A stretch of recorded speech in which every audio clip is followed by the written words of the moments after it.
Good morning, students. Welcome back to online teaching class. Myself Alpa Trivedi from Gayatri Devi Public School.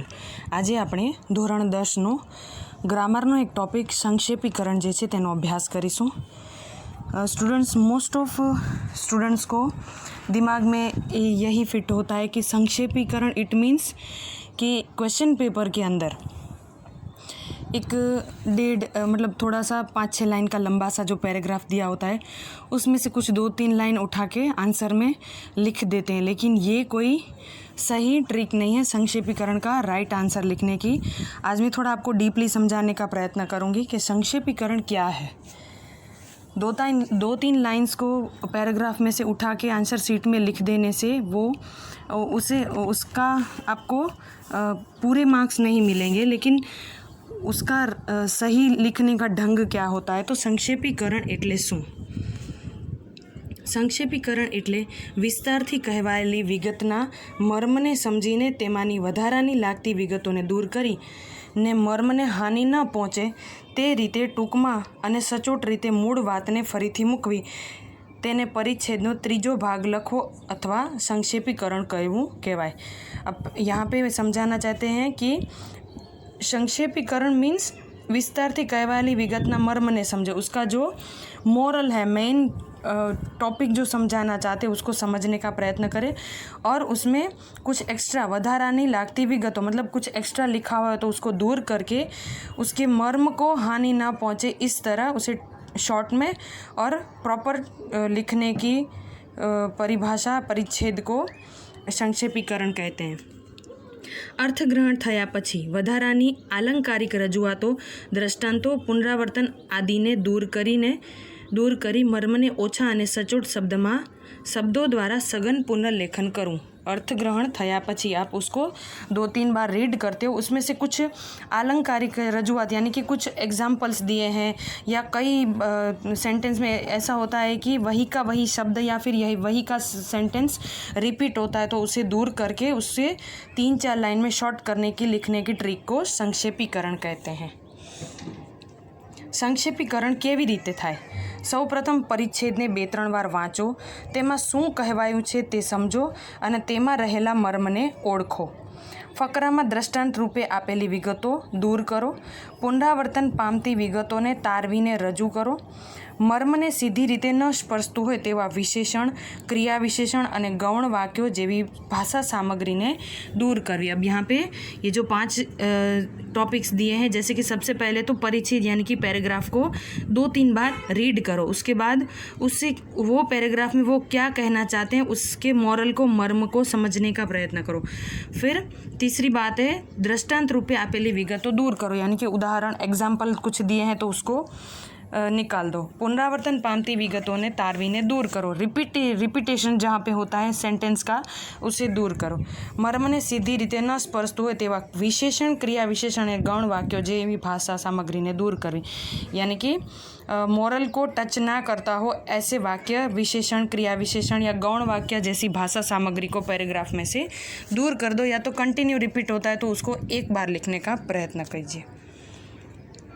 संक्षेपीकरण करती वखते ध्याનમાં રાખવાની બાબતો: મૂળ લખાણનું અર્થગ્રહણ કરવું, મહત્ત્વની વિગતોને સમજવી અને સારરૂપ વિગતો સમજાવવી, સરળ અને સ્પષ્ટ વાક્યરચના લખવી, યોગ્ય વિરામ ચિહ્નોનો ઉપયોગ કરવો, અર્થને કેન્દ્ર સ્થાને રાખી મર્મને લખતી વખતે ભાષાનો કરકસરભર્યો ઉપયોગ કરવો અને યોગ્ય શીર્ષક આપવું. Main topic is last line, योग्य शीर्षक आपको. जब आप संक्षेपीकरण बोर्ड की एग्ज़ाम के पेपर में या कोई भी पेपर में लिखते हो तब आपको उस पैराग्राफ का मेन हेडिंग, योग्य शीर्षक, उसे 2-3 बार रीड करने के बाद प्रॉपर हेडिंग देना है, ताकि आपको 2 मार्क्स हेडिंग के होते हैं और 2 मार्क्स संक्षेपीकरण की लाइंस के होते हैं. तो यहाँ पे मूળ લખાણનું અર્થગ્રહણ કરવું, તો उसका पहले અર્થગ્રહણ करना है, उसके बाद महत्वની વિગતોને સમજવી અને સારરૂપ વિગતો સમજાવવી. मेन लाइंस को समझ के लिखना है. सरल और स्पष्ट वाक्य रचना लखवी, ईजी और समझ में आ सके ऐसी सेंटेंस लिखना है. विराम चिन्हों का योग्य उपयोग करना है और करकसर भरे उपयोग करो, यानी कि जितना हो सके उतना शॉर्ट करके उसे मॉरल को ध्यान में रखते हुए उसे शॉर्ट करके लिखना है और योग्य शीर्षक यानी कि उसका हेडिंग समझकर लिखना है।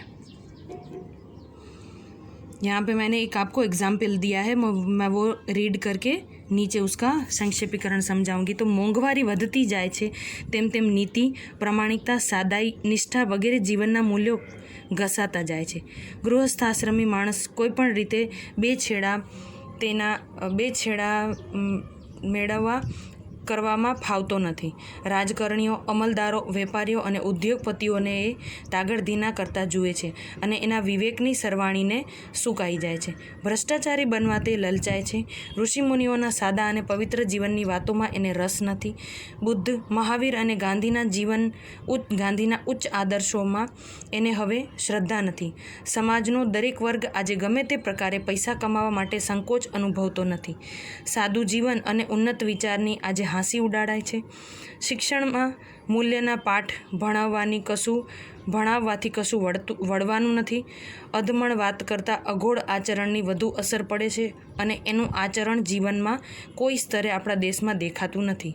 સ્વરાજના 4 દાયકાના ગાળામાં सामान्य जननी हालत में कशो नोंधपात्र सुधारो थयो नहीं. यहाँ पे ये पैराग्राफ में शॉर्ट में आपको समझाऊँ तो मोंघवारी जितनी बढ़ती जा रही है उतना ही भ्रष्टाचार बढ़ता जा रहा है.